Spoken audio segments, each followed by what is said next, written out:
Sorry about the mess, man. I buckle up because it's New York State law and I'm on camera. So where are we headed?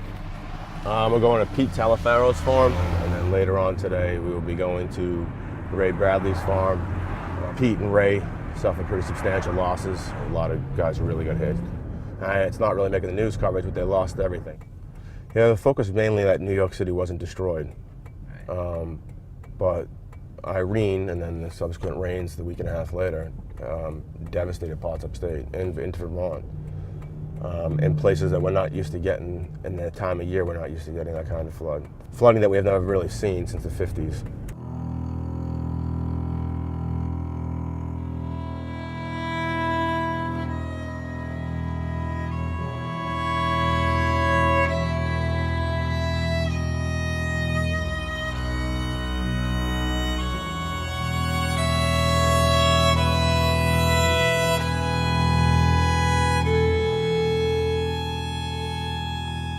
So this canyon is probably 450 feet across, 400 anyway.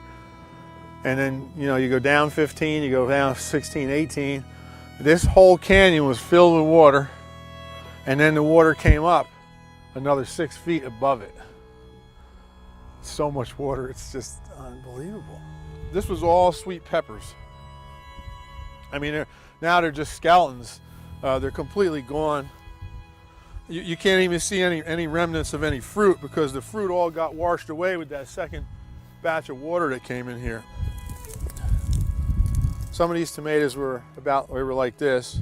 The water was, the water was over these poles. We're talking about $80,000 investment down here, between seeds, plant stock, agricultural supplies, time to put stuff in. But the way we market our marketing strategy for this farm has been, we back the farm up.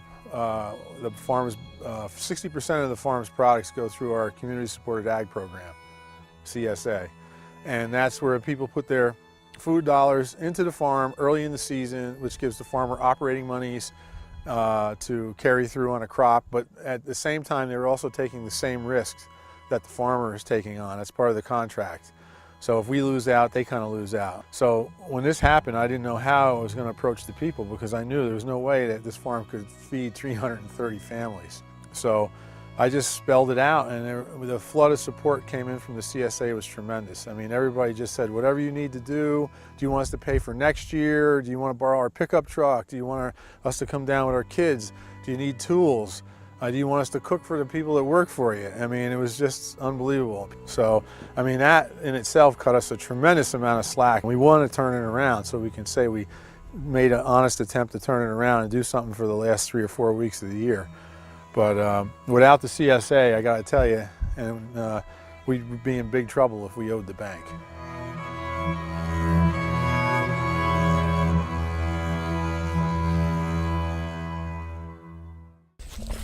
You guys been waiting for me probably? Daniel. Anybody else? Ray. Anybody else been here? No, we just got here about 2 minutes ago. This is all underwater. So everything's dead. Potatoes, broccoli, cabbage, carrots. Like you can see it's all crappy. Flour's dead, tomatoes all dead. Yeah, no, I don't have any insurance. You take a loss, I try to raise money. Everybody feels bad, and then a couple weeks from now, they'll probably forget about it.